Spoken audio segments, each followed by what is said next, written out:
right, so this is where we left off last class. We were talking about solving exponential equations by putting them into log form, right? Or taking the log of both sides. So we're going to do a little bit more practice with that, and then we're going to learn how to solve log equations by doing just the opposite, so going back into exponential to solve, all right? So we're going to give this one a shot, and we are going to do it both ways, just like we've done before. Okay, so 3 raised to the x plus 4 equals 101. All right, so we're going to do this both ways. First way, we're going to put it into log form. So who can tell me how to put this into log form?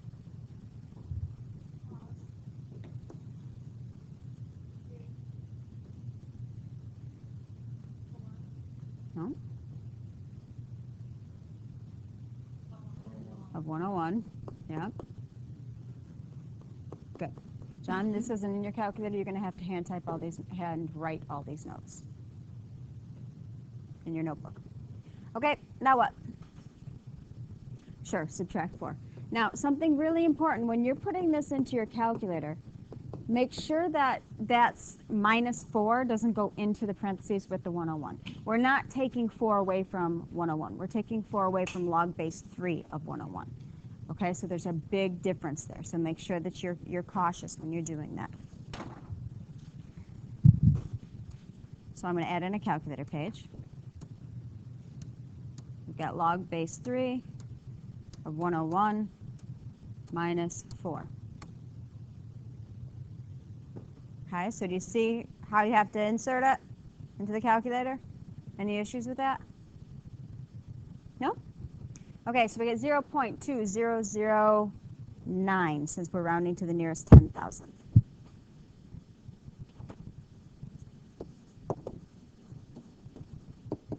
Okay, so how would I do it using the other method? You guys remember? Yeah, we're going to do log of both sides. So log 3 raised to the x plus 4 equals log of 101.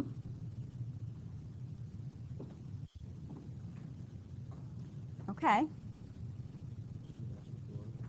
Good, we got to move that x plus 4 out front. That's our exponent, right?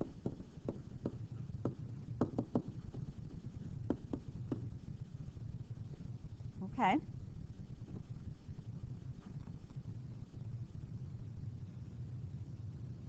What now?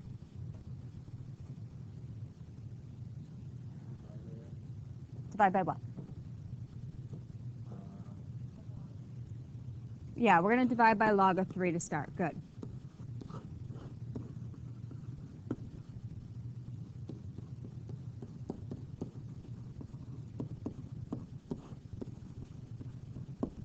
Okay.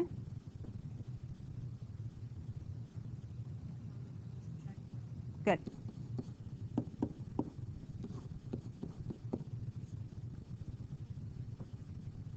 Are we okay with that? All right, so now we just have to put it in. Log of 101 divided by log of 3 minus 4. And I should get the same thing. Do I have to put in the base? What is the base? Good. Log's base is 10. Doesn't need to be put in. So do I get the same thing? Absolutely. Do you guys remember this from last class? No problems? Great. All right. So how do we solve these by graphing? There's always a way to do these graphically, right? So who's got an idea of how we do this?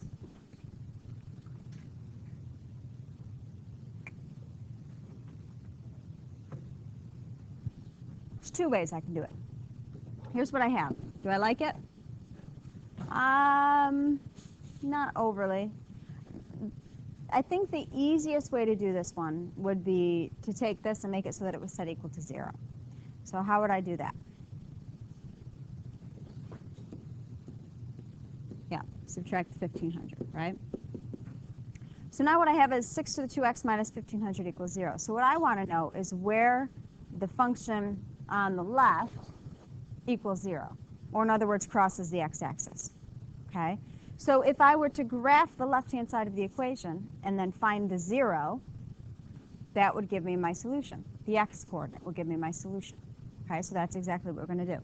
So you need to insert a graph page. So Control-I, add graph.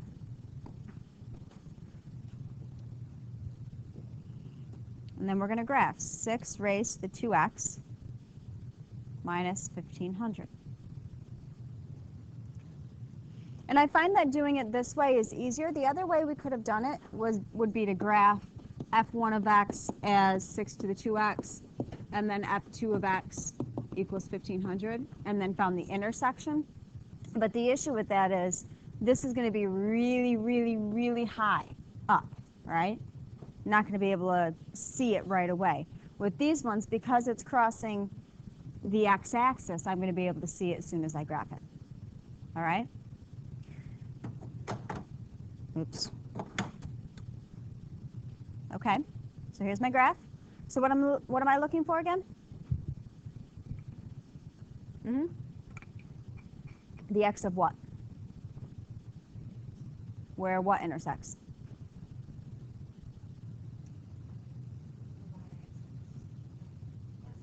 The x-axis and the function itself. So I'm looking for the 0, right? Do you guys remember how to find zeros? Menu. Analyze. 0. Great. So this says lower bound. Lower bound needs to be to the left. So click anywhere to the left. Upper bound, click anywhere to the right, and it's going to pop right up for you. So what's the solution? Yeah. Okay, 2.04. 2 4/100. What do you think? Not bad, right? Okay, so there's one on the next page. I want you to go ahead and solve that one graphically. I'm going to pause and give you guys a minute. Okay. So now what you're going to do is you're going to insert a graph page.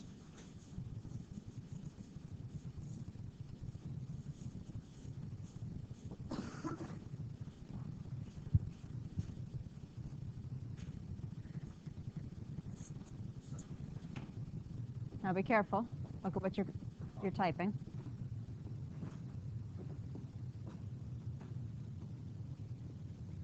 Good. All right, so now find the solution.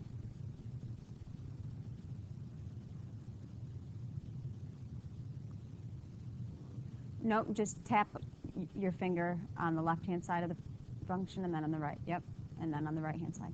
There you go. That's it. Okay, so I want you to write up there what the solution is. Don't go anywhere. Write what the solution is.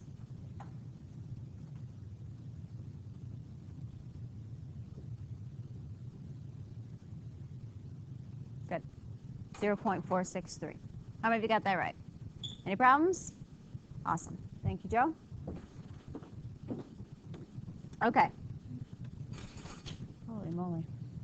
All right, so let's talk about solving log equations. Okay.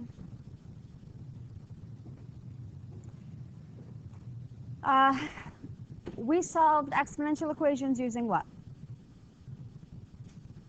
Say logs. So how are we going to solve log equations?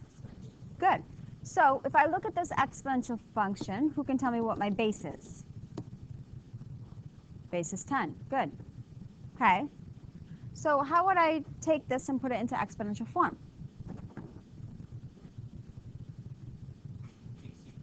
Yeah. Yep. So what's B? 10. What's A? 5. And what's C? Good. So we're going to take it from log form and we're going to put it into exponential. So we're working in the opposite direction now. Subtract the 1. Good. All right. And divide by 3. Great. And go ahead, put it in your calculator and see what you get. Did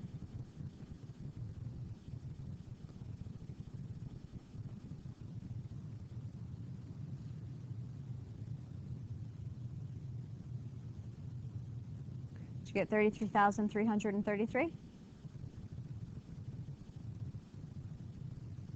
Yes? I need someone to agree with me. 33,333. Good. Good. What do you think? Yeah, so you're just working in the opposite direction than we were when we were solving the exponential. Okay, we're going back the other way now. Can I make it go away? Okay. All right. So what happens when I have more than one log? Do I want more than one log? No. How many do I want? I want one. I only want one so that I can put it to exponential. So what do I have to do? How do I put them together? What's it called? Give me the word. Condense. Great. I want to condense this. So how am I going to condense from 2 logs to 1? Subtraction does turn into a division. Good. What else? There's something else in there that I have to take care of first before we can change it. Good. This 2, right? I have to deal with that 2 before I can go from subtraction to division. Where's that 2 going to go? Good. It's the exponent. So log of x squared minus log of 3 equals 2. Okay, so you always want to deal with those exponents first, just like in order of operations. Now what?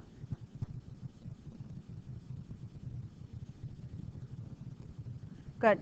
We're going to condense. Subtraction turns into division.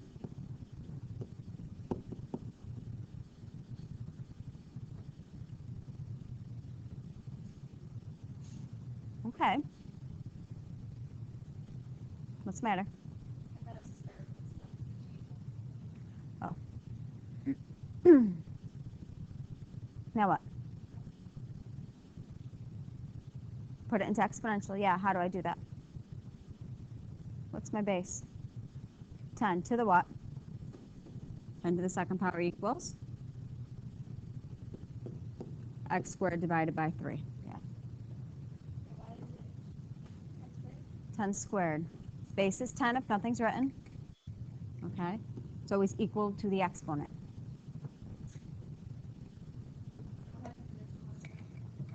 Still there. Okay, it's always equal to the exponent. This, whatever's here is always going to be your exponent to the base. Okay? Yeah. All right, now what? How? Tell me what to do. No. Nope. Multiply both sides by 3. Very good. 3 times 10 squared equals x squared. Now take the square root. Good. 3 times 10 squared equals x. So it's the square root of 300 equals x. How would I reduce that radical? Should be a simple one.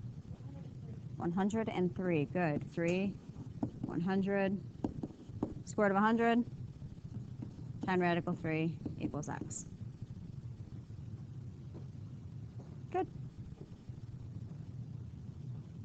You could put that in your calculator and find the decimal approximation as well, but I thought we would give you a little review on how to reduce radicals. Always a good idea. Okay, how are we doing? Not bad? Okay, let's try another one. Can I make this go away? John, you good? Yeah? Okay. All right, so go ahead, condense, put it into exponential, and solve. I'll give you a minute. All right, let's chit-chat, folks. Condensing was the easy part, wasn't it? What's it condensed to? Good. Log of 6 over 3x equals negative 2. No problems there. Great. Going to exponential. Do you see a base? No. So what is your base? 10. 10 to the what? Negative 2. It's always equal to the exponent. Okay? Equals 6 over 3x. Do I like negative exponents? How do I get rid of them? Over 1, right? 1 over 10 to the negative 2. 10 to the 2, sorry, 10 squared, equals 6 over 3x. Okay. Now what? Whoops. Sure, cross multiply. 3x equals 600. X equals 200. Done. What do you think? Guys, it takes practice. Again, if there's no base written, guys, the base is 10. What kind of logarithm is that called? That common logarithm. Great.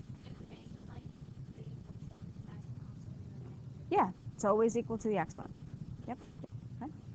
All right, so took out your packets. Your homework is pages 17 through 20. You should have already done page 18, so it should be 17, 19, 20.